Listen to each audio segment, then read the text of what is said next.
नमस्कार दोस्तों, आप सभी का स्वागत है हमारे YouTube चैनल VCS अकेडमी पर। आज का ये जो वीडियो है वो हम नीट और IIT मेंस से रिलेटेड वीडियो लेकर आए हैं। हम सरल रेखा में गति ये टॉपिक लेकर चल रहे हैं और सरल रेखा में गति का ये तीसरा वीडियो है। इस वीडियो में हम गति के समीकरण और उन पर आधारित विभिन्न जो घटनाएं हैं जैसे मुक्त पतन है, प्रतिक्रिया काल है, गैलीलियो का विषम अंक संबंधित नियम है, अवरोधन दूरी है, इन सबको हम आज की इस वीडियो में क्लियर करने वाले हैं। इन पर आधारित क्वेश्चंस देखने वाले हैं। सरल रेखा में गति का जो पहला वीडियो था उसमें हमने स्थिति क्या होती है, विस्थापन, दूरी, वेग, चाल, एक्सेलरेशन, इन सब के बारे में पढ़ा। दूसरा जो वीडियो था उसमें हमने स्थिति समय ग्राफ देखा, वेग समय ग्राफ देखा, विभिन्न प्रकार के अन्य ग्राफ भी देखे, एनसीईआरटी पर आधारित क्वेश्चंस देखे, अन्य महत्वपूर्ण क्वेश्चंस भी हमने लास्ट वीडियो में देखे। आज का जो हमारा वीडियो है वो काफ़ी महत्वपूर्ण वीडियो है। एक विमीय गति से संबंधित ये जो वीडियो होगा वो काफ़ी महत्वपूर्ण होने वाला है। इसमें हम गति के समीकरण और उन पर आधारित ढेर सारे क्वेश्चंस आज की इस वीडियो में देखने वाले हैं, समझने वाले हैं।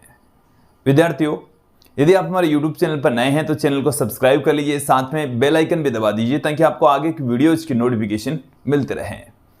मैं यहाँ पर सबसे पहले गति के समीकरण कौन कौन से हैं उनकी चर्चा करता हूँ। तो गति के समीकरण विद्यार्थियों 3 समीकरण है। वैसे तो मूलतः कितने समीकरण हैं? 3 समीकरण हैं। कौन कौन से हैं?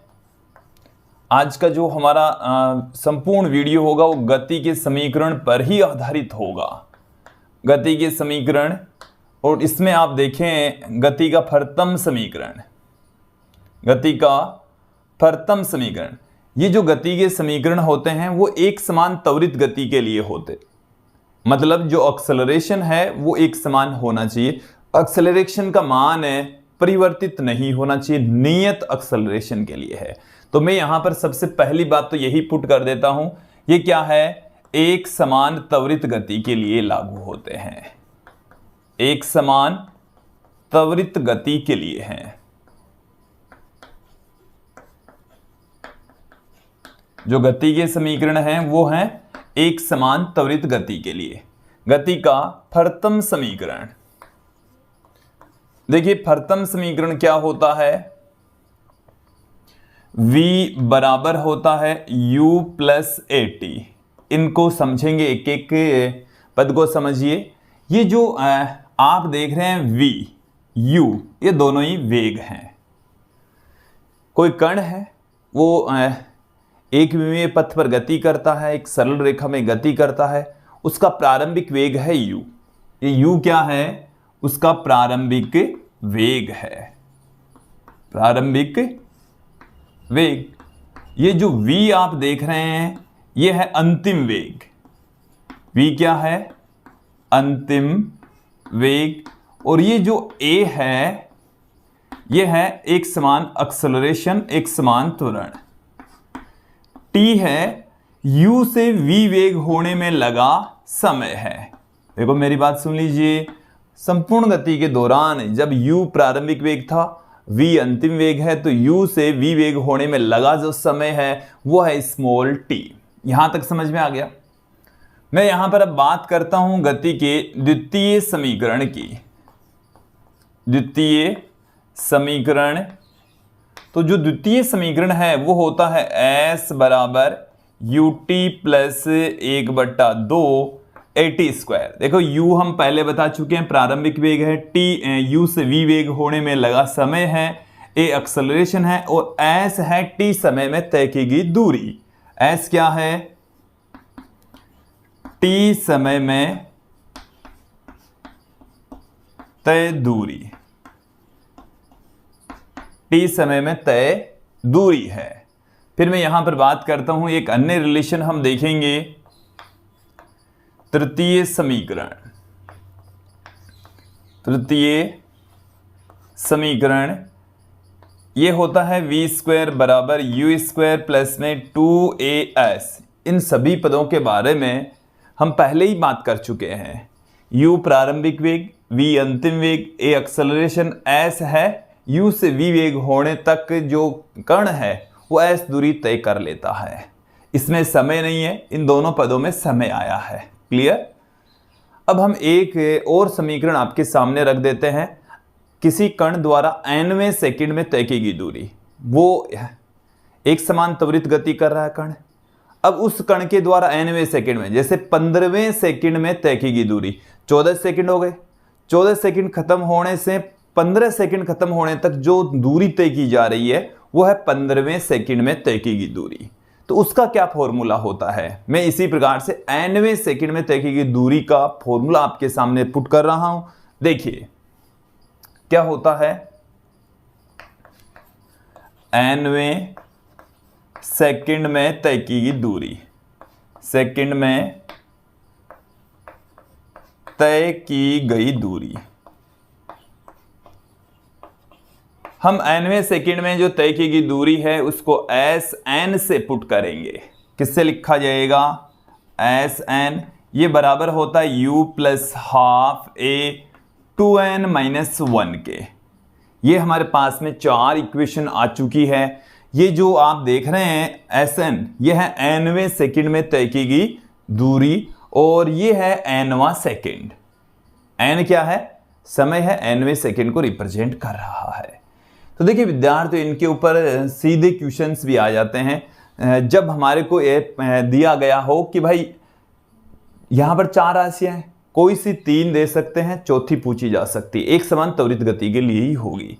इसी प्रकार से इन इक्वेशंस के अंदर जब एक अज्ञात राशि हो तो सीधी सीधी हम फाइंड आउट कर लेंगे।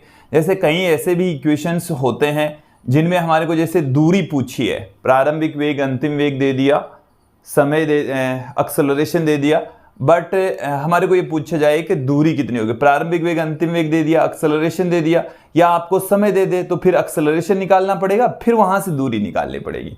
तो क्या होता है, कई बार 2 समीकरणों का हम प्रयोग करेंगे, कई बार एक समीकरण से भी कुछ चीजें निकल जाती है। क्लियर।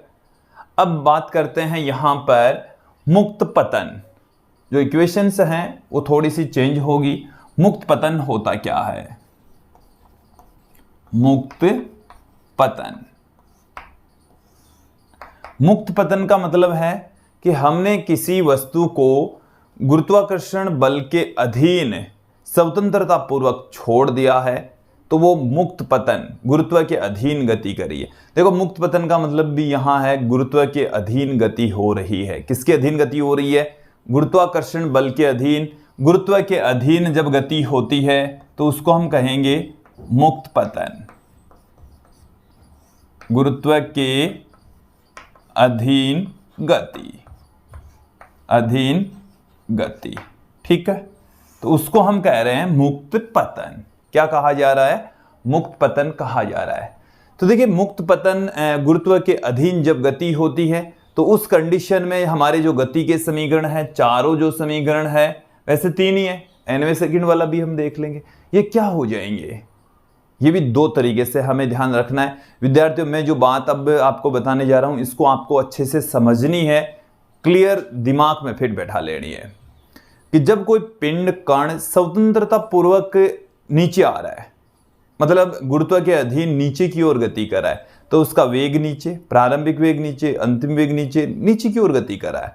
उस कंडीशन में गुरुत्वाकर्षण बल भी नीचे की ओर, गुरुत्वाकर्षण बल भी क्या है, नीचे की ओर, तो गुरुत्वीय त्वरण भी नीचे की ओर होगा। गुरुत्वीय त्वरण भी क्या होगा, नीचे की ओर होगा। और उस स्थिति में आप एक के स्थान पर जी पुट कर देंगे, गुरुत्वीय त्वरण पुट कर देंगे। जब कण किधर गति करता हो, जब कण या पिंड, जब कण नीचे की ओर गतिशील हो, नीचे की ओर गतिशील हो,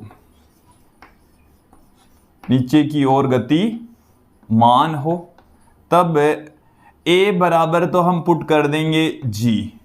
आपको यहां पर धनात्मक लेकर चलना है। देखो ये सब कुछ निर्देश तंत्र पर निर्भर करेगा। किस पर डिपेंड करेगा, निर्देश तंत्र पर। कई बार क्या होता है, निर्देश तंत्र भी इस तरीके से लिया जाता है कि वेग, जैसे निर्देश तंत्र ऊपर की ओर, पिंड नीचे गिर रहा है, पिंड, देखो मैं एक बार इसको समझाता हूँ कि जैसे हमारे पास में ये है कार्टेशियन कोऑर्डिनेट सिस्टम, ये एक्स एक्सिस, ये वाई एक्सिस, कोई कण यहाँ से नीचे गिर रहा है तो इसमें g धनात्मक होगा, लेकिन इसका वेग नीचे की ओर है, जबकि हम जो ऊपर की ओर जो डिस्टेंस है या जो वेग है या जो स्थिति है वो पॉजिटिव लेकर चल रहे हैं, तो उस स्थिति में वेग ऋणात्मक लेकर चलेंगे। वो बाद की बातें हैं। फिर मैं आपको एकदम क्लियर मोटा मोटा बता देता हूं कि होता क्या है एक्चुअल में। कण नीचे की ओर गति कर रहा है तो उस स्थिति में आपको a के स्थान पर g पुट करना है और s के स्थान पर h पुट करना है। s के स्थान पर क्या लेकर चलना है? h लेकर चलना है। ठीक है, तो क्या आ जाएगा हमारे पास में, क्या आ जाएगा बताइए?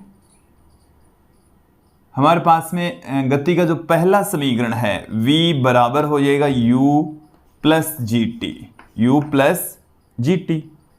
मैं यहां पर u प्लस जी टी, दूसरा समीकरण क्या हो जाएगा? s के स्थान पर आ जाएगा h, h बराबर U T plus half A T square.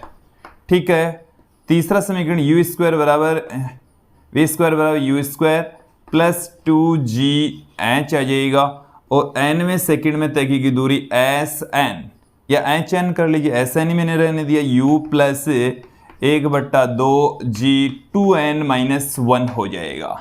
Clear? इसी प्रकार से आप देखें जब कण नीचे से ऊपर की ओर गति कर रहा हो, जब कण किधर से किधर की ओर गति कर रहा हो, नीचे से ऊपर की ओर गतिमान हो, तो उस स्थिति के अंदर क्या हो जाएगा? जब कण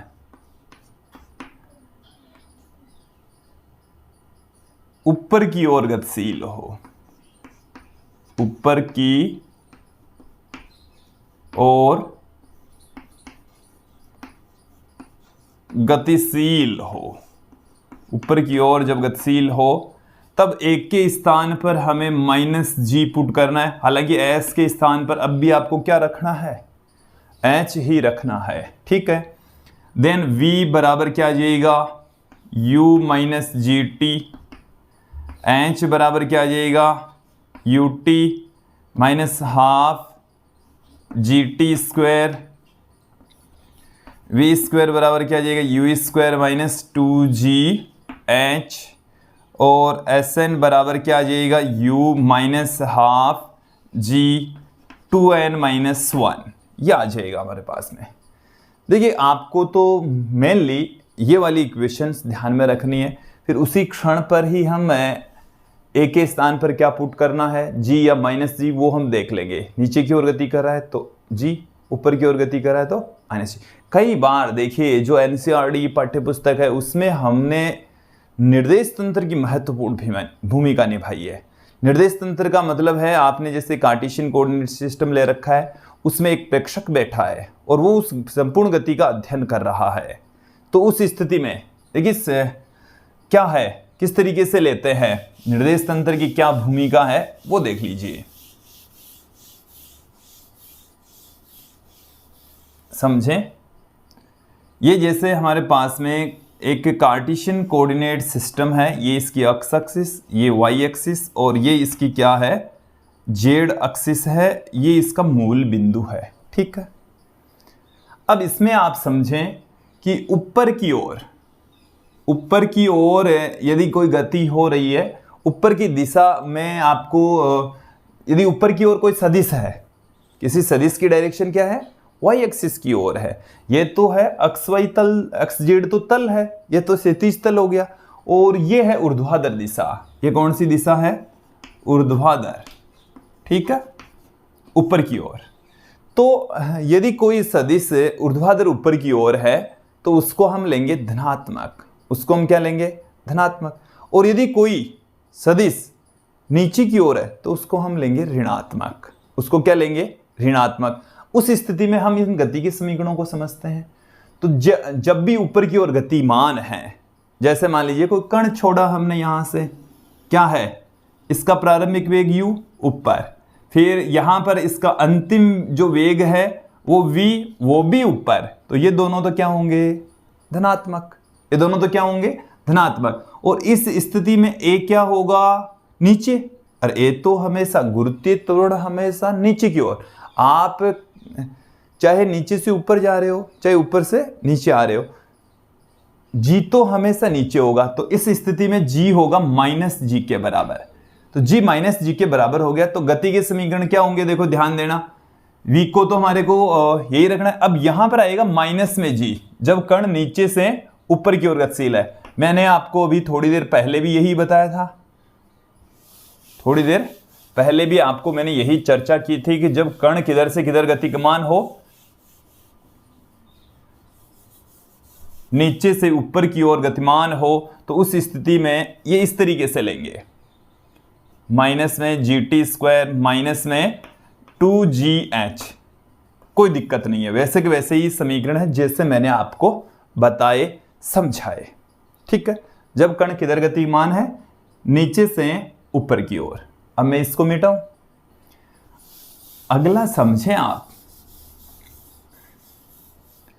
दूसरी जो स्थिति है ये वाली, जब कण नीचे की ओर गतिशील हो, जब कण नीचे की ओर गतिशील हो, तो देखिए हालांकि इक्वेशंस तो यही आएगी, इक्वेशंस तो यही आने वाली है, बट थोड़ा सा जो चेंजेज होता है वो क्या होता है वो समझ लीजिए।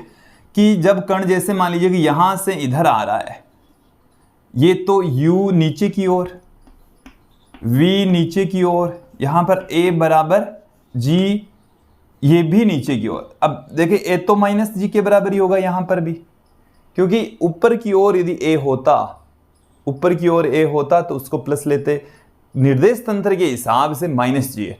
और देखो वेग ऊपर की ओर पॉजिटिव, नीचे की ओर नेगेटिव, यहां पर v नीचे की ओर है इसलिए इसको भी नेगेटिव। तो इनको हमारे को u को भी नेगेटिव, v को भी नेगेटिव और g को भी, मतलब a को भी नेगेटिव, u v g सब नेगेटिव। इसके अलावा कण यहां से इधर गति कर रहा है ना, तो h या जो s है वो भी नेगेटिव रखा जाएगा। तो सारी चीजें नेगेटिव रखी जा रही है ना, देन यहां से क्या हो जाएगा, सब चीजें नेगेटिव पुट करनी है, नेगेटिव पुट करनी है। हमारे पास में इक्वेशन ये है v बराबर u प्लस ए टी। तो इसमें हमारे को v के स्थान पर माइनस v, u के स्थान पर माइनस u, a के स्थान पर माइनस g, देन यहां पर v बराबर u प्लस जी टी आ जाएगा। जब कण ऊपर से नीचे की ओर या सिर्फ नीचे की ओर गति कर रहा है, तो मैंने भी आपको यही बताया। हालांकि निर्देश तंत्र ये कहता है कि इस u को माइनस में, v को माइनस में, g को माइनस में, h को भी माइनस में, क्योंकि निर्देश तंत्र में ऊपर की ओर की दूरियां, वेग वो धनात्मक ले सकते हैं, नीचे की ओर की ऋणात्मक ले सकते हैं। तो निर्देश तंत्र अपनी भूमिका निभा रहा है, बट इक्वेशंस फिर भी वैसे ही आ रही है, हर इक्वेशंस यही आएगी, क्योंकि ये माइनस में हो जाएगा, ये माइनस में हो जाएगा, ये माइनस में हो जाएगा, सारे माइनस कटकर यही आएगा।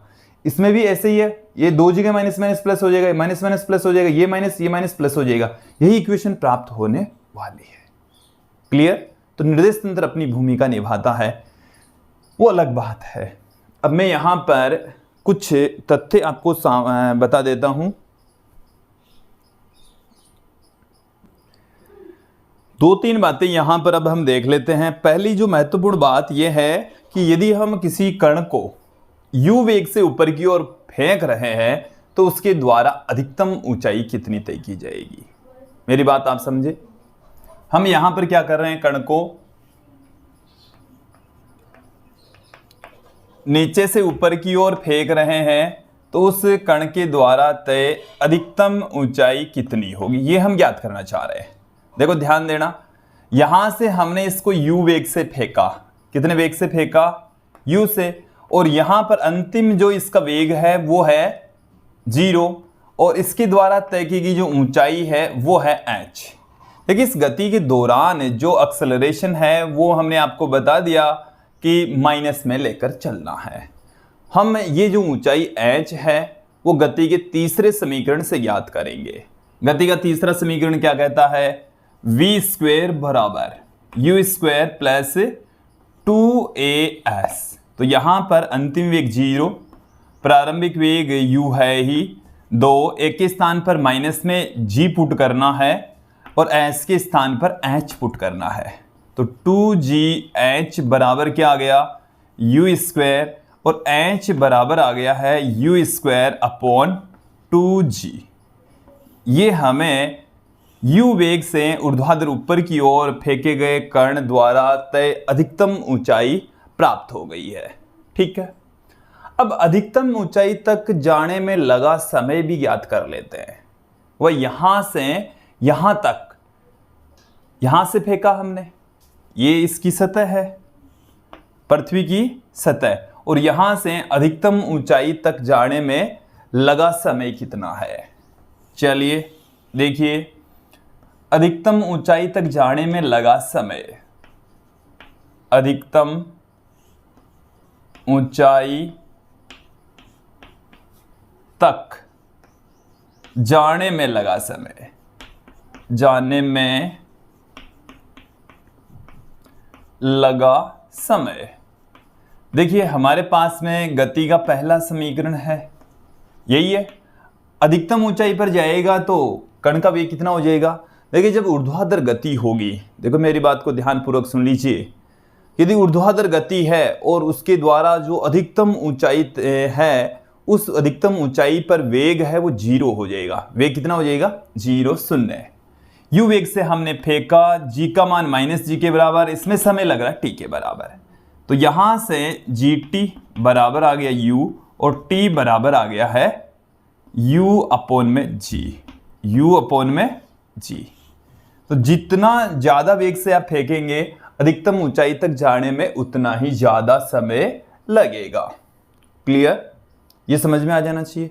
फिर हम थोड़ा सा और आगे बढ़ते हैं। देखिए अब की बार हम कण को स्वतंत्रता पूर्वक छोड़ रहे हैं। स्वतंत्रता पूर्वक छोड़ने का मतलब है कि उसका जो प्रारंभिक वेग है, देखो यहां से तो हमने u वेग से ऊपर फेंका, अधिकतम ऊंचाई पर इसका वेग कितना हो गया, अधिकतम ऊंचाई पर इसका वेग हो गया 0। अब की बार हम इसको स्वतंत्रता पूर्वक छोड़ रहे हैं, तो h ऊंचाई से इसको छोड़ेंगे तो तल पर इसका वेग क्या हो जाएगा। एक बार क्वेश्चन समझें, मतलब स्थिति है ये एक तरीके की। हम इसको u बराबर 0, इसका मतलब है स्वतंत्रता पूर्वक छोड़ा गया है।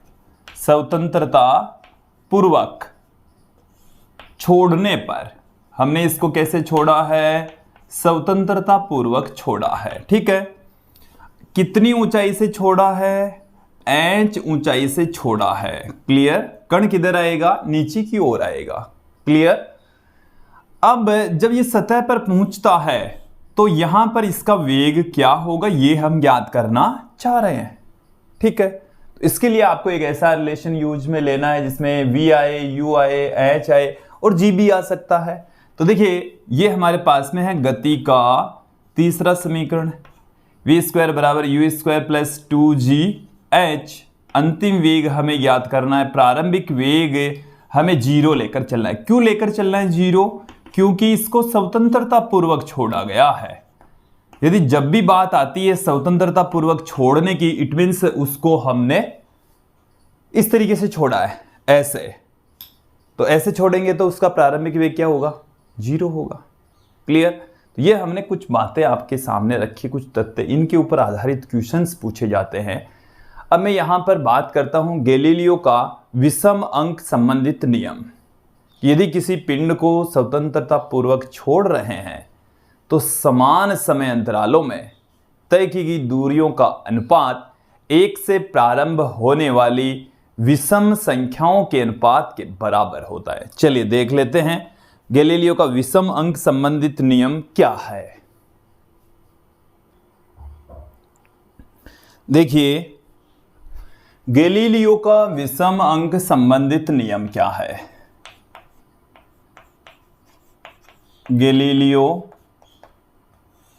का विषम अंक संबंधित नियम, विषम अंक संबंधित नियम। देखिए क्या है गैलीलियो का विषम अंक संबंधित नियम, कि यदि हम किसी पिंड को, किसी कण को स्वतंत्रता पूर्वक छोड़ दें तो समान समय अंतरालों में तय की गई दूरियों का अनुपात समान 1 से प्रारंभ होने वाली विषम संख्याओं के अनुपात के बराबर होता है। चलिए इसे समझें कि ये हमारे पास में कोई कण है, पिंड है, इसको हमने स्वतंत्रता पूर्वक छोड़ा, स्वतंत्रता पूर्वक छोड़ दिया। इसका प्रारंभिक वेग कितना है? 0 है। इसका प्रारंभिक वेग कितना है?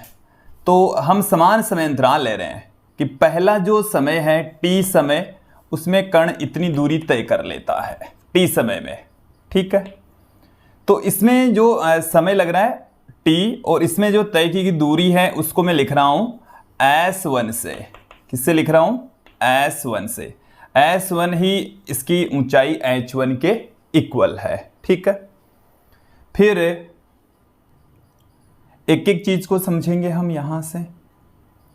अगले t के अंदर ये जो पूरा जो समय है इसमें t समय है, और यहां से यहां तक जो टोटल समय है वो 2t हो गया है।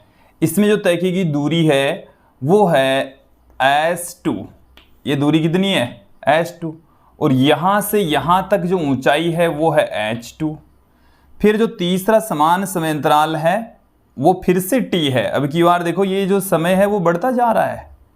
इसमें कुल मिलाकर यहां से यहां तक जो समय है वो 3t हो गया है। इतने में t समय, फिर t समय, फिर t समय। अब इसमें जो तय की गई दूरी है वो है s3।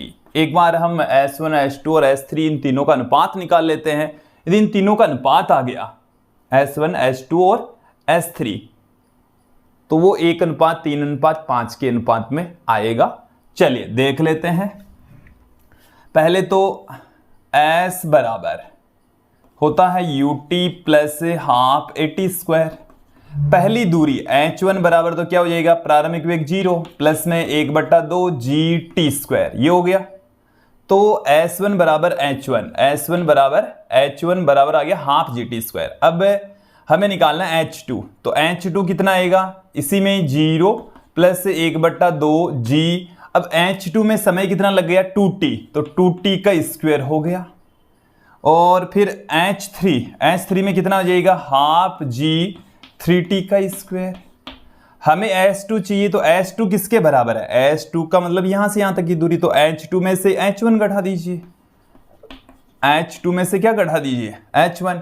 तो देखो h2 तो ये रहा और h ये रहा, तो यहां पर तो 4t² हो जाएगा, यहां पर t² तो 3t² आ जाएगा। 1/2 g t² इंटू में 3 आ जाएगा। इसी तरीके से s3 बराबर क्या आएगा? h3 यहां से लेकर यहां तक की जो डिस्टेंस है इसमें से ये वाली डिस्टेंस घटा देंगे तो h3 आ जाएगा। तो h3 माइनस h2, तो h3 तो कितनी है? 3t का स्क्वायर, इसका मतलब 9t² माइनस 4t², तो 5 एक्स्ट्रा आ जाएगा, हाफ gt², 5 बच गया। तो अब यदि मैं इनका रेशियो निकालूं s1, s2, s3, s1 अनुपात s2 अनुपात s3 अनुपात, तो ये आएगा 1:3:5, ठीक है। तो ये 1 से प्रारंभ होने वाली विषम संख्याओं के अनुपात के बराबर होता है। देखो नियम क्या है, एक बार फिर से समझ लीजिए। आपको तो इतना ध्यान रखना है कि यदि किसी कण को, पिंड को स्वतंत्रता पूर्वक गिराए तो समान समय अंतरालों में तय की गई दूरियों का अनुपात 1 से प्रारंभ होने वाली संख्याओं के अनुपात के बराबर। तो इसका मतलब जो समान समय अंतरालों में तय की गई दूरियों को s1, s2, s3 कहते, तो s1 अनुपात s2 अनुपात s3 अनुपात s4 ये बराबर होगा 1:3:5:7। क्लियर? ये एनसीईआरटी का हमने यहां पर टॉपिक लिया है, एग्जाम्पल था। क्लियर? मैं यहां पर बात करता हूं अवरोधन दूरी। अगला जो हमारा छोटा सा बिंदु है, अवरोधन दूरी, जिसको हम ds से पुट कर रहे हैं। किससे लिखा जा रहा है? ds से। अवरोधन दूरी एक्चुअल में क्या है कि जैसे कोई वाहन चल रहा है, किसी वेग से चल रहा है, और उस पर हमने ब्रेक लगाए। क्या लगाए? ब्रेक लगाए। तो ब्रेक लगाने से उसके रुकने तक कुछ दूरी वाहन तय कर लेगा। ब्रेक लगा दिया तो ऐसा है नहीं कि ब्रेक लगाते ही वाहन रुक जाएगा, ब्रेक लगाने के पश्चात भी वो कुछ दूरी तय करेगा। तो ब्रेक लगाने के पश्चात उसके द्वारा जो तय की गई दूरी है रुकने तक, ब्रेक लगाने से उसके रुकने तक तय की गई दूरी है ना, वो है अवरोधन दूरी। कहां से कहां तक की दूरी हो गई? ब्रेक लगाने से वाहन के रुकने तक, वाहन के रुकने तक तय की गई दूरी, तय की गई दूरी अवरोधन दूरी कहलाती है। क्या कहलाती है? चलिए गति का तीसरा समीकरण ले लो, v स्क्वायर बराबर u स्क्वायर प्लस 2as। अब जब वाहन के ब्रेक लगा देंगे वो रुक जाएगा तो उसका अंतिम वेग कितना? 0। प्रारंभिक वेग उसका u स्क्वायर है। अब देखिए जब आप ब्रेक लगा रहे हैं इट मीन्स वहां पर वेलोसिटी में कमी आ रही है, और वेग में जब कमी होती है तो ये ऋणात्मक त्वरण होता है। कैसा त्वरण होगा? ऋणात्मक त्वरण होगा। और उस ऋणात्मक त्वरण को हम मंदन भी कहते हैं, अवमंदन भी कहा जाता है। मैंने यहां पर माइनस में लिया है। माइनस में क्यों लिया है? ये ऋणात्मक एक्सेलरेशन को बताता है। तो यहां से 2a ds बराबर u स्क्वायर और ds बराबर आ गया u स्क्वायर अपॉन 2a। इसका मतलब है कि अवरोधन दूरी है वो प्रारंभिक वेग के वर्ग के समानुपाती। जितना ज्यादा वेग होगा अवरोधन दूरी भी उतनी ही ज्यादा होगी, और यदि आप जितना ज्यादा अवमंदन लगाएंगे अवरोधन दूरी भी उतनी ही कम होगी, क्योंकि ये तो एक्सेलरेशन जो मंदन है वो जितना ज्यादा लगाएंगे उतना ही कम, और वेलोसिटी ज्यादा होगी, प्रारंभिक वेग उसका ज्यादा होगा तो अवरोधन दूरी भी ज्यादा होगी। ये रिलेशन होता है, अवरोधन दूरी का फॉर्मूला होता है। एक इसमें मैं आपको बताता हूं, प्रतिक्रिया काल। प्रतिक्रिया काल, रिएक्शन टाइम। जैसे ये हमारे पास में प्रतिक्रिया काल क्या है, ये जैसे हमारे को पता है कि मैं अभी यहां से क्या कर रहा हूं समझना, मैं इस डस्टर को छोड़ रहा हूं और इस डस्टर को छोड़ने के पश्चात इसको पकड़ना भी है। तो इसको छोड़ने से इसके पकड़ने तक हम एक्शन करेंगे। एक्शन तो क्या है? इसको छोड़ना। एक्शन तो क्या है? इसको छोड़ना। और रिएक्शन है इसको पकड़ना। तो एक्शन तो हो गया ये, फिर इसको पकड़ा। ऐसे यदि हम पकड़ रहे तो एक्शन, जब आपने एक्शन किया और रिएक्शन होने तक जो समय लगता है उसको हम कहते हैं प्रतिक्रिया काल। प्रतिक्रिया काल क्या है? एक्शन से रिएक्शन तक का समय होता है। एक्शन से रिएक्शन तक का समय प्रतिक्रिया काल कहलाता है। तो विद्यार्थी गति से संबंधित हमने कुछ तथ्य देखे हैं। अवरोधन दूरी है, गैलीलियो का विषम अंक संबंधित नियम है, साथ में हमने कि भाई कोई कण है ऊर्ध्वाधर ऊपर की ओर फेंका जाता है तो उसके द्वारा अधिकतम ऊंचाई कितनी तय की जाएगी और उस ऊंचाई को तय करने में कितना समय लगेगा, ये सब कुछ हमने देखा। अब हम यहाँ पर देख लेते हैं इन पर आधारित महत्वपूर्ण न्यूमेरिकल क्वेश्चंस। देखिए कुछ क्वेश्चंस देखिए। पहला जो हमारा क्वेश्चन है वो है कि 10 मीटर प्रति सेकंड के प्रारंभिक वेग से गतिशील एक पिंड गति करता है। यदि यह 2 सेकंड में 20 मीटर की दूरी तय करता है तो पिंड का एक्सेलरेशन क्या होगा। पहले क्वेश्चन में हमें प्रारंभिक वेग 10 मीटर प्रति सेकंड और यह बता रखा है कि यह 2 सेकंड में 20 मीटर की दूरी तय कर लेता है, तो एक्सेलरेशन क्या होगा। प्रारंभिक वेग दे रखा है, समय हमें 2 सेकंड दे रखा है, दूरी 20 मीटर दे रखी है, एक्सेलरेशन हमें फाइंड आउट करना है। तो हम कौन सा गति का समीकरण यूज में लेंगे? गति का दूसरा समीकरण हमें यूज में लेना है। देखिए क्या हो जाएगा, s बराबर क्या होता है ut plus half at square. सब कुछ की वैल्यू पुट कर दी। s कितना है 20 मीटर, u कितना 10, t कितना, t हमारे को 2 दे रखा है, प्लस में 1/2 a हमें ज्ञात करना है, t कितना, t हमें फिर से 2 दे रखा है तो 2 का स्क्वायर हो गया है। तो यहां से 20 बराबर क्या आ जाएगा 20 प्लस 2a, और यहां से a बराबर कितना निकल जाएगा 0 निकल जाएगा। a बराबर कितना निकल गया, क्योंकि 20 इधर जाएगा तो 20 - 20 0, तो 2a बराबर 0, a बराबर 0, एक्सेलरेशन 0 आ जाएगा। त्वरण कितना है 0 है। ठीक है, तो ये एक समान वेग से गति कर रहा है, इट मीन्स। अगला जो एग्जाम्पल है, समझ लीजिए कि यदि कोई कण है उसका विस्थापन इस तरीके से, विस्थापन समय के साथ में इस तरीके से चेंज होता है, y बराबर a plus b t plus c t square plus minus d t की घात 4, ए बी सी डी ये सब कुछ कांस्टेंट है। तो हमें प्रारंभिक वेग पूछा गया है, प्रारंभिक त्वरण पूछा गया है, प्रारंभिक वेग और प्रारंभिक त्वरण क्या होगा। विस्थापन यदि आपको दे रखा है, वेग आपको निकालना है, तो आप विस्थापन को टी के रेस्पेक्ट डिफरेंशिएट कर दिए। तो इसका डिफरेंशिएशन क्या हो गया, 0, b as it is t का हो गया 1 प्लस सी टी स्क्वायर का क्या हो गया 2t, फिर माइनस में d और t की घात 4 का क्या हो गया 4t क्यूब हो गया। ठीक है, तो v बराबर हमें मिल चुका है b plus 2ct minus 4d t की घात 3। मैं बात करूं प्रारंभिक वेग की, तो प्रारंभिक वेग के लिए t बराबर 0 पुट कर दीजिए, तो प्रारंभिक वेग कितना हो जाएगा, इसमें 0 पुट कर दे, ये 0, v बराबर कितना आ गया है, b के बराबर आ गया। एक बार इसका और डिफरेंशिएशन करेंगे तो a आ जाएगा। a क्या होता है, वेग में परिवर्तन की दर। तो वेग में परिवर्तन की दर, इसको आप डिफरेंशिएट कर दीजिए, इसे कर दीजिए, ठीक है ना। तो इसका तो हो गया 0, 2c as it is t का हो गया 1, फिर माइनस में ये 12dt का स्क्वायर।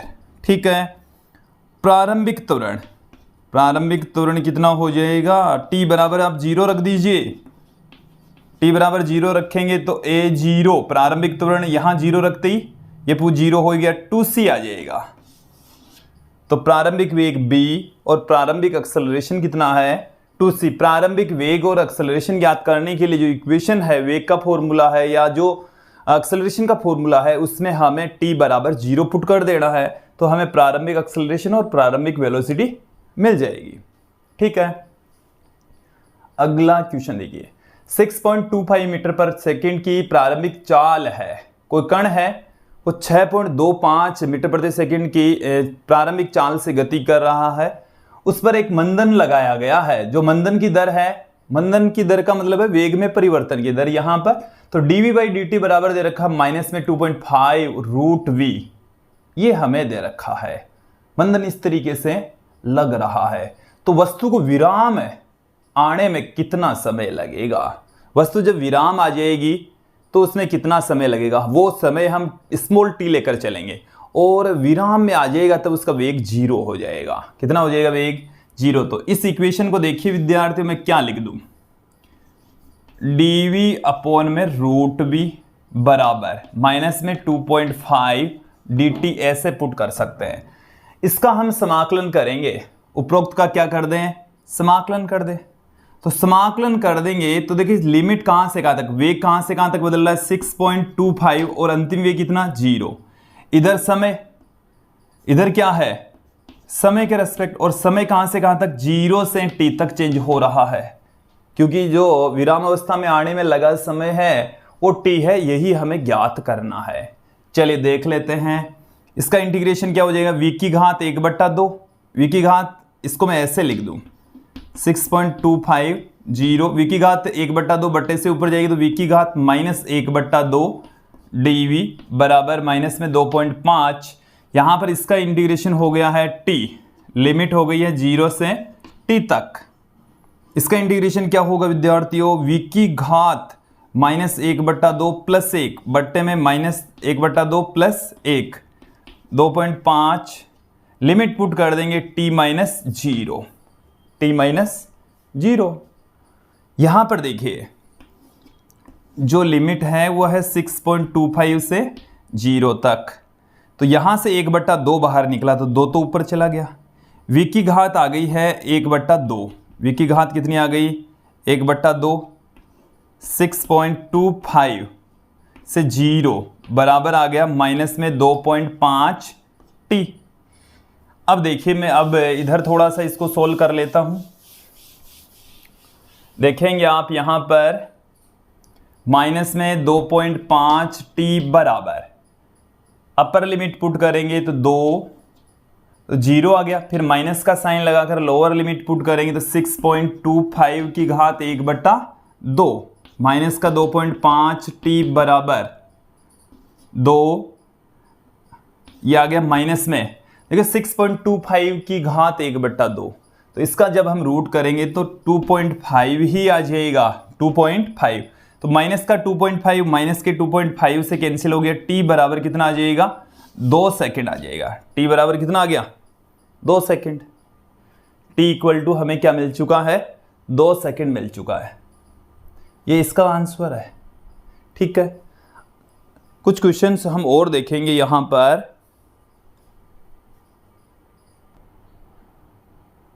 विद्यार्थियों कुछ क्वेश्चंस फिर से हमारे सामने हैं, एक एक करके इनको देख लेते हैं। देखिए इस एग्जाम्पल में हमें क्या बता रखा है कि एक बस 1 मीटर प्रति सेकंड स्क्वायर के त्वरण से गति प्रारंभ करती है। गति प्रारंभ कर रही है, एक्सेलरेशन से स्टार्ट कर रही है, प्रारंभिक वेग 0 हो गया। इट मीन्स बस से 48 मीटर पीछे खड़ा व्यक्ति बस पकड़ने के लिए 10 मीटर प्रति सेकंड से दौड़ना प्रारंभ करता है, कितने समय पश्चात बस पकड़ लेगा। क्वेश्चन को एक बार समझ लीजिए। यह ऐसे है, ऐसे बस है, ऐसे बस है, ड्राइवर इधर बैठकर ड्राइविंग कर रहा है, इधर जा रहा है। ठीक है, कोई व्यक्ति यहां पर है, कोई जो व्यक्ति है वो यहां से दौड़ लगा रहा है। यहां से यहां तक की जो डिस्टेंस है वो है 48 मीटर। कितनी है, 48 मीटर। अब मैं यहां पर कंसीडर कर लूं कि ये यहां बस यहां जब पहुंच जाती है तब इतनी दूरी के पश्चात ये जो व्यक्ति है वो बस को पकड़ लेगा यहां पर, इस बिंदु पर। इसका मतलब क्या हुआ है वो देखो, ये जो व्यक्ति है ये बस तो यहां से यहां तक आएगी, बस तो यहां से यहां तक, और व्यक्ति यहां से यहां तक। इसका मतलब व्यक्ति के द्वारा यहां से यहां तक की दूरी तय की जाएगी, और दूरी बराबर, जैसे समय हम मान लिया t है, तो दूरी बराबर क्या होता है, चाल इंटू समय, चाल इंटू समय। तो व्यक्ति कितनी दूरी तय करा, चाल तो उसकी है 10, समय लग रहा है t, तो व्यक्ति के द्वारा तय की गई दूरी। अब ये जो व्यक्ति के द्वारा तय की गई दूरी है वो किसके बराबर है, 48 प्लस इस बस के द्वारा यहां से यहां तक तय की गई दूरी। अब बस कितनी दूरी तय कर रही है, दूरी s बराबर होता है ut plus half at square. तो t समय में बस कितनी दूरी तय करेगी, देखो ध्यान देना, s बराबर बस का प्रारंभिक वेग तो 0, 1/2 at स्क्वायर दूरी तय करेगी। तो यहां से 1/2, एक कितना है बस के लिए, 1, t हमें ज्ञात करना है, यही तो है।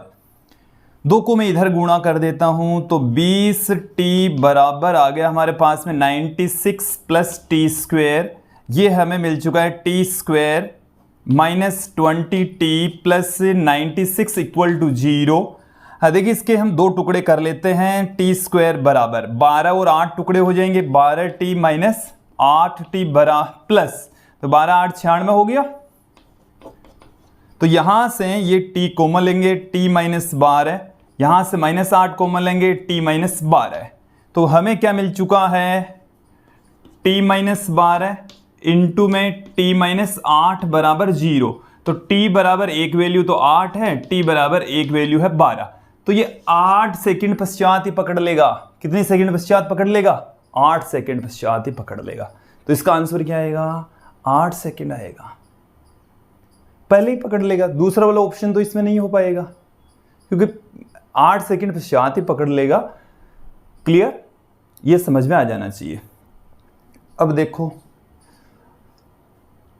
अगला जो क्वेश्चन है काफी इंटरेस्टिंग क्वेश्चन है कि किसी क्षण कण का वेग 10 मीटर प्रति सेकंड है। किसी क्षण विशेष पर कण का वेग कितना है, 10 मीटर प्रति सेकंड। 3 सेकंड बाद इसका वेग 16 मीटर प्रति सेकंड हो जाता है। तो दिए गए क्षण से पूर्व 2 सेकंड पर वेग क्या होगा, इसे आपको समझना है। देखो मेरी बात को सुनना है कि हमें जैसे ये वाला क्षण दे रखा है, इस क्षण से इस क्षण पर वेग कितना है, 10 मीटर प्रति सेकंड। इसका मतलब प्रारंभिक वेग कितना है, 10 मीटर प्रति सेकंड। और 3 सेकंड बाद में, कितने सेकंड बाद में, 3 सेकंड बाद में जो वेग है वो हो जाता है 16 मीटर प्रति सेकंड।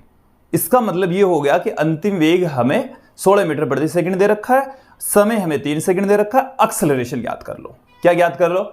इस कंडीशन से ये पहली जो लाइन है इससे हम एक्सेलरेशन ज्ञात कर लेंगे। देखिए v बराबर होता है u प्लस 80।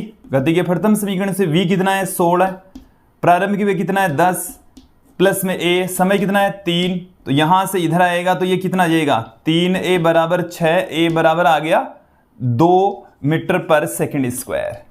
ये तो हमारे पहली वाली लाइन से निकल गया। अब देखो ये कह रहा है कि जब यहां पर आपका ये ऐसे गति कर रहा है, ये जब प्रारंभिक वेग 10 मीटर प्रति सेकंड, अंतिम वेग कितना है v बराबर 16 मीटर प्रति सेकंड, और यहां से जब समय इसको 0 कह रहे हैं तो इसके 3 सेकंड बाद में, कितना सेकंड लगता है 3 सेकंड बाद में यहां पहुंच जाता कण। हमें ये कह रहा है कि इससे 2 सेकंड पहले इस बिंदु के ऊपर वेग क्या था। ठीक है, तो इस स्थिति को समझने के लिए मैं यहां पर क्या कर रहा हूं, ध्यान देना, इस वेग को हमें ज्ञात करना है।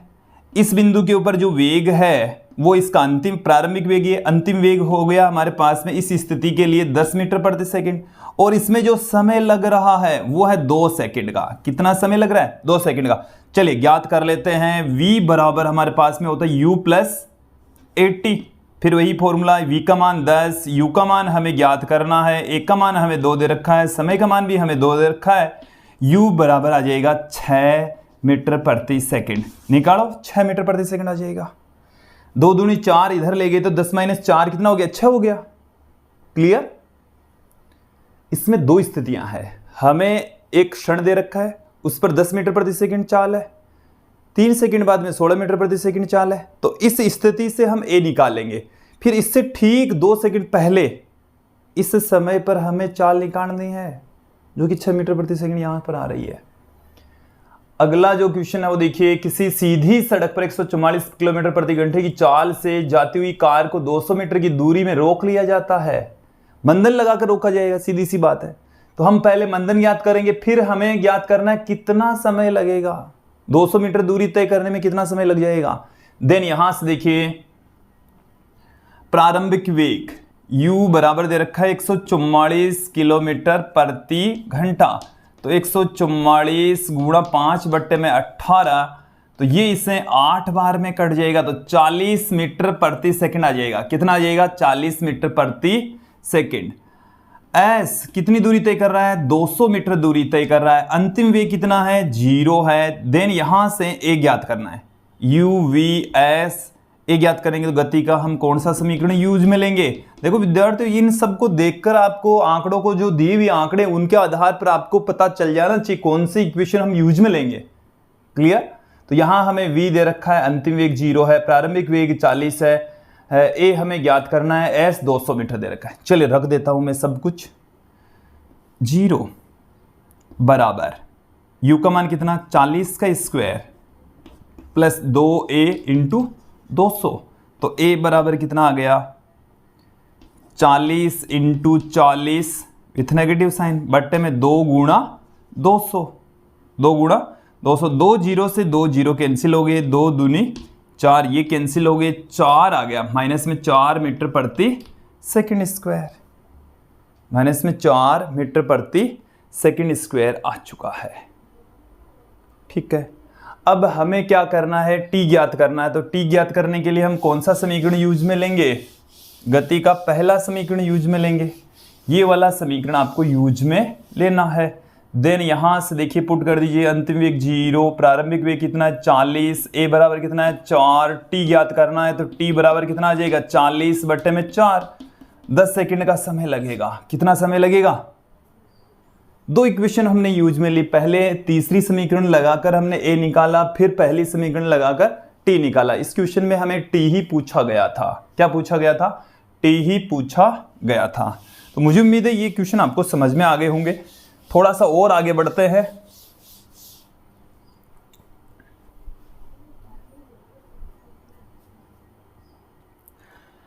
एनसीईआरटी की पाठ्य पुस्तक के 2 क्वेश्चन हमने यहां पर लिए हैं। अब पहला जो क्वेश्चन है वो क्या है कि एक 25 मीटर ऊंची बहुमंजिला इमारत के ऊपरी भाग से गेंद को ऊर्ध्वाधर ऊपर की ओर फेंका गया है, 20 मीटर प्रति सेकंड के वेग से फेंकी जाती है।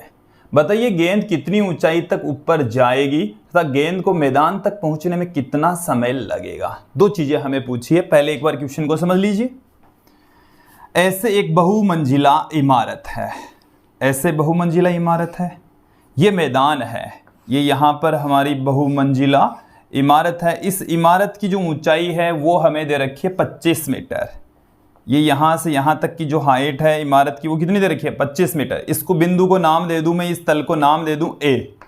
यहाँ से किसी गेंद को ऊपर फेंका जाता है, ऊपर फेंका जाएगा तो वो अधिकतम ऊंचाई तक जाएगी, फिर वो इस तरीके से नीचे वापस आएगी, ऐसे जाएगी फिर ऐसे नीचे आएगी। इस बिंदु को मैं नाम दे दूं B।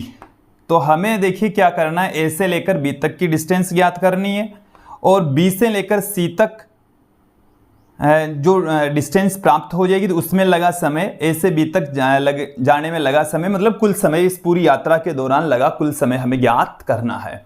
सबसे पहले तो मैं ये ज्ञात कर लेता हूं कि A से B तक जब इसको 20 मीटर प्रति सेकंड के वेग से फेंका जाएगा, अधिकतम ऊंचाई पर इसका वेग 0 हो जाएगा।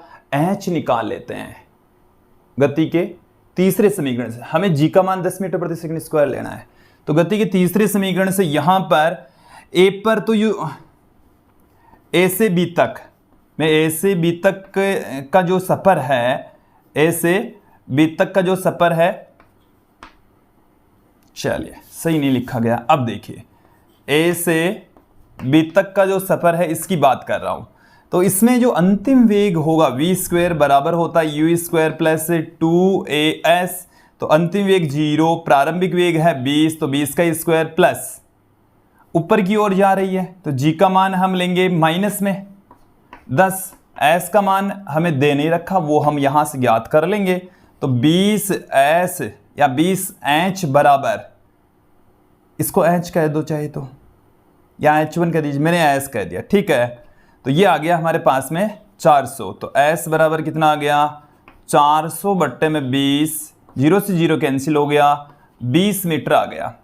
अब यहां से यहां तक की जो हाइट है वो कितनी हो जाएगी 45 मीटर हो जाएगी, क्योंकि 25 ये 20 ये, तो कितनी होगी टोटल 45।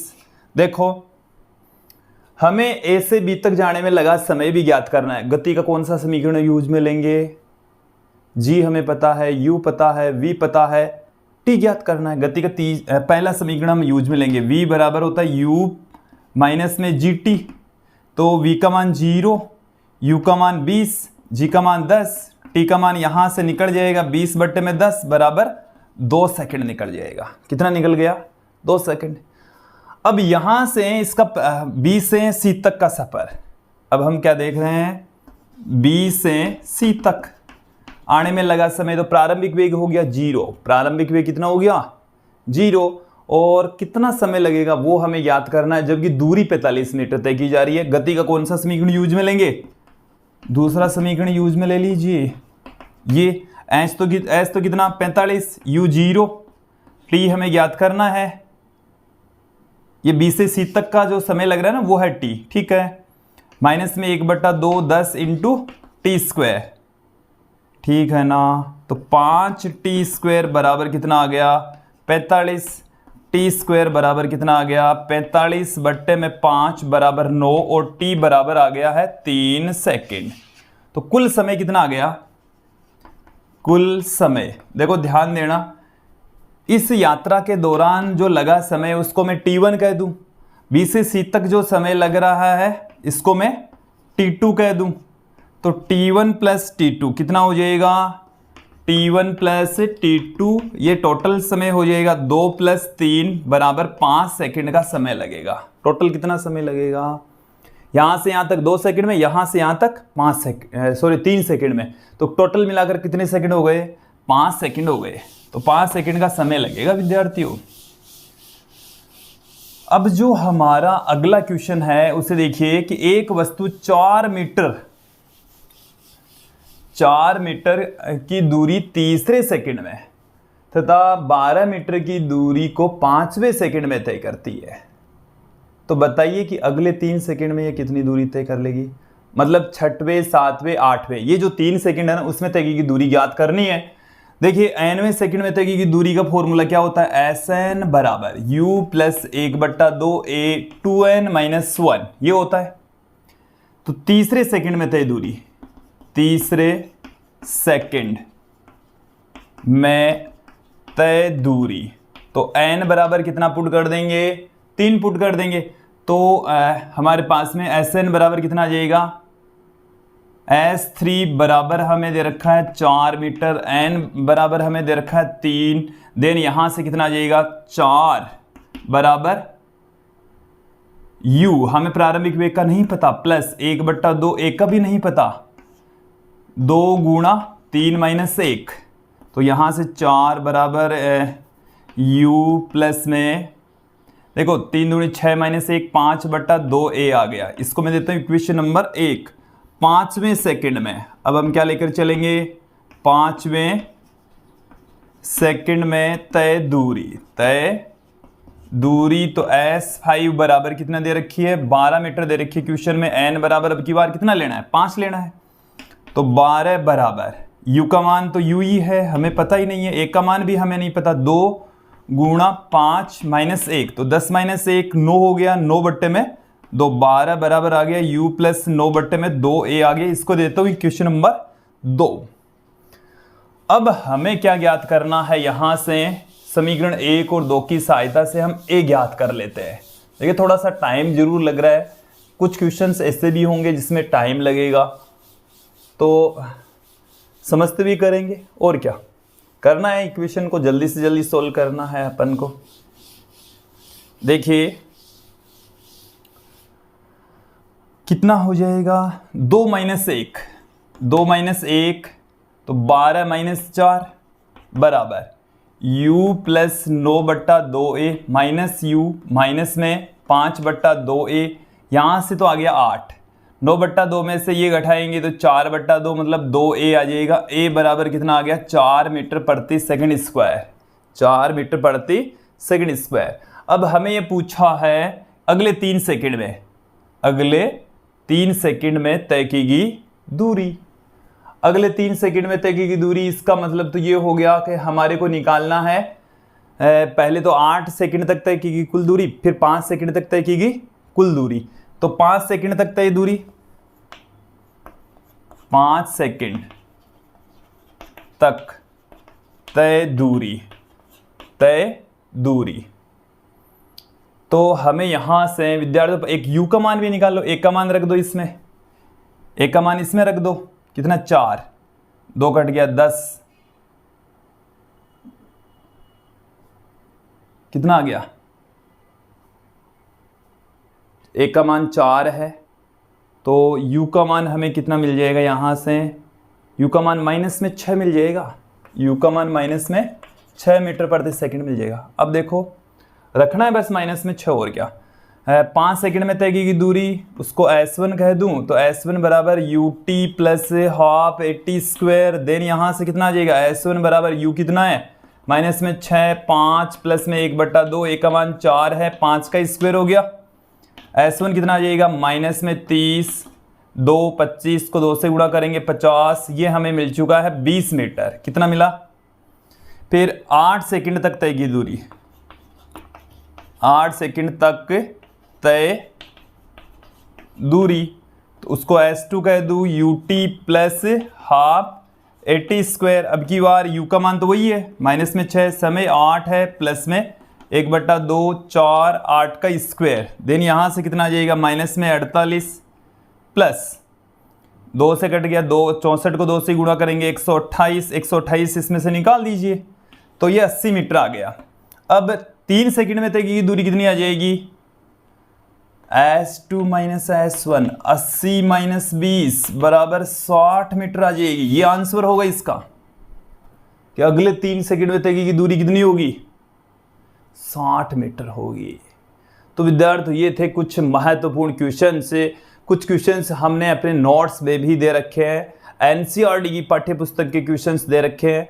यदि आप नोट्स को देखेंगे, क्वेश्चंस को देखेंगे तो इजी वे में आपको समझ में आ जाएंगे। काफ़ी इजी तरीके से हम एकदम इजी मेथड से उनको समझाने का प्रयास किया। देखिए विद्यार्थियों, किसी भी क्वेश्चन को पहले तो है वो समझ में आ जाना चाहिए, किसी न किसी तरीके से सॉल्व होना चाहिए। बाद में आती है कि उसको जल्दी से जल्दी कैसे करें, कि क्वेश्चन ही समझ में नहीं आ रहा, सोल्व ही नहीं हो रहा, उसको जल्दी करने में लगे हुए हैं। ये बाद की बात है। पहली बात तो क्या है, उसको समझो, सोल्व करो। फिर आती बात तो जल्दी करने की। हालांकि कंपटीशन एग्जाम में किसी क्वेश्चन को तय समय में ही करना होगा, तो स्पीड प्लस एक्यूरेसी दोनों चाहिए अपन को। तो स्पीड भी होनी चाहिए, एक्यूरेसी भी होनी चाहिए। तो ये था आज का हमारा वीडियो, जिसमें हमने गति के समीकरण से रिलेटेड कुछ महत्वपूर्ण बिंदु देखे, साथ में उन पर आधारित कुछ महत्वपूर्ण क्वेश्चंस देखे। अगला जो हमारा वीडियो होगा वो रिलेटिव वेलोसिटी से रिलेटेड होगा, आपेक्षिक वेग पर आधारित होगा और सरल रेखीय गति का अंतिम वीडियो होगा। आज के इस वीडियो में इतना ही। धन्यवाद दोस्तों, जल्दी मिलेंगे अगले वीडियो में। धन्यवाद दोस्तों।